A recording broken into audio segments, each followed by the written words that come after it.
Today we are going to conclude who was Milton Hershey. It's not actually a lot of reading today, but then there's a fun assignment that I want to send you out on. Okay, here we go. Let's wrap up this book.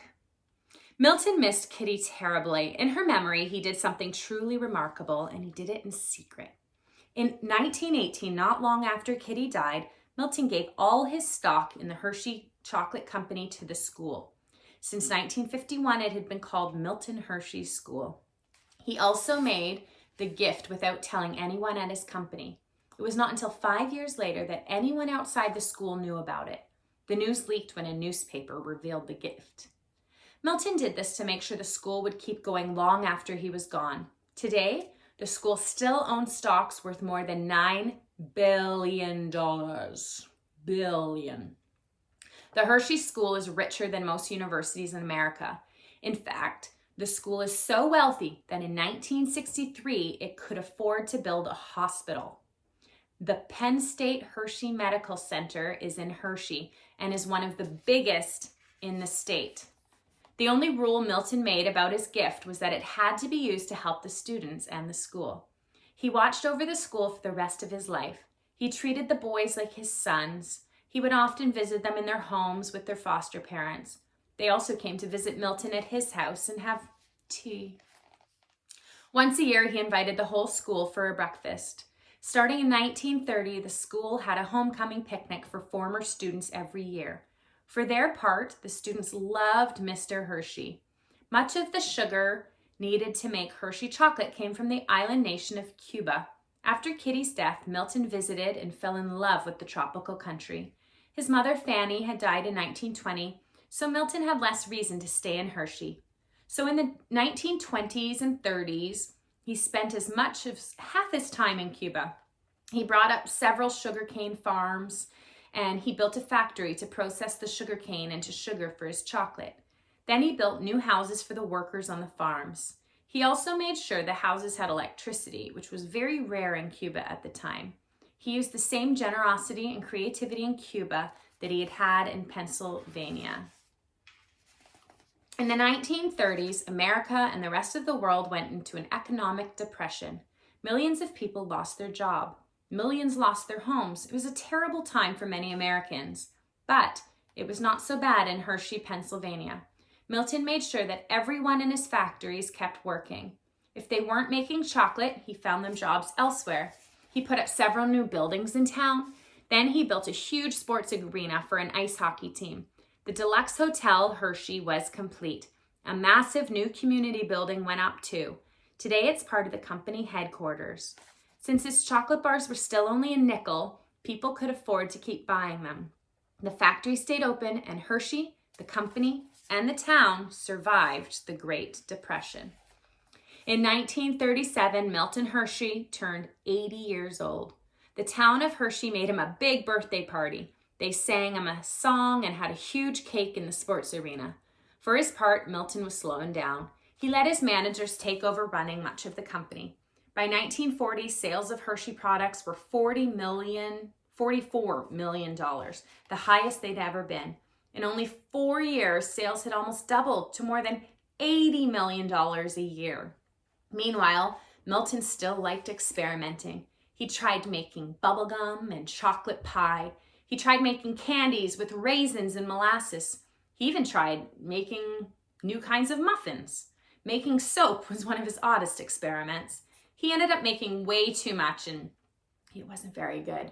He even tried to sell some of himself from a shop in Atlantic City, New Jersey. He also tried making ice cream less expensive by making it without milk and chocolate with flavors such as celery, turnip, and beets. Few of these ideas really worked. In 1930, Milton gave his own house called High Point to the town. It became the clubhouse for the golf club. In 1941, he hired Ben Hogan to work at the golf course.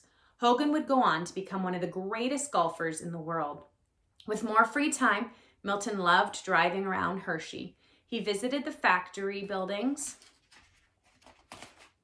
and school and the community buildings. He sometimes sat underneath a large painting of himself. He hid behind a newspaper to hear what people would say about him. In September 1941, he celebrated his 88th birthday. A few friends threw him a party at an old family home. It was where he had been born and where he later created his famous milk chocolate. A few days later, he started having trouble breathing, and Milton Hershey died of pneumonia on October 13th, 1945. The Hershey Chocolate Company had continued, of course. In the decades since Milton's death, the company had added new candy like Reese's Peanut Butter Cups, the Nutrageous Bar. The company also bought other candy brands like Twizzlers Licorice and Icebreaker Mints. It truly is a candy empire. And this empire was created by just one man, Milton Hershey. Okay, so I may have claimed he was my friend and never actually met him, but I would want to be his friend. Not because of just of his success, not because he was rich, not because he created chocolate, but because he was kind man. And I think we need to see that more and more. We need to see people using their gifts, using their dreams and abilities to plan and do amazing things, but then also be able to care for those around us. And so I love that he built this town, but he actually cared about the people. It wasn't for his own benefit. He put in indoor plumbing. He went to Cuba and gave them electricity. He could have done the bare minimum, but he didn't because he cares about people. And so I love this man for who he is and the example that he can be to us. Okay, I have a really fun activity that I'm going to send you out on. You can spend as much time as you want on it. And basically, I want you to create your own candy. So Mr. Milton Hershey spent a lot of time experimenting, planning. And so I don't mean that you're actually, maybe it is, but you don't actually have to like go and create an actual tangible candy that you can eat. What I want you to do is I want you to dream up. I want you to write down if you can, or talk it into a thing. Plan out, what would your candy be? What would the tastes be? Would it explode in your mouth? Would it melt in your mouth? All of the different things that you can pull out. I want everything. I want the colors of it. I want the name of it. Create the wrapper for it. I want to see your candy wrapper with its name on it. And then to take it further, make a commercial about it. My kids had so much fun with this, and I may get them to do it again just so that you guys can see their creativity within it. But they made their own candy bars when we did this, and then they made commercials for it. And so they're a lot of fun. Record your commercials, share your commercials with us, share your candy bar with us. Maybe you're gonna make, if you love music, make a song to go along with it, because we know that advertising sells your candy. So make a candy, make it in the bar, have your explanation on it of like what it would be. What are the ingredients that you're gonna use? Is it chocolate kind? Is it, maybe it's like the kinds that he did, like the vegetable ice cream. I don't know. You create something and make sure to post it. Make sure to show us your creations. And I hope you had fun learning about Milton Hershey. Take care.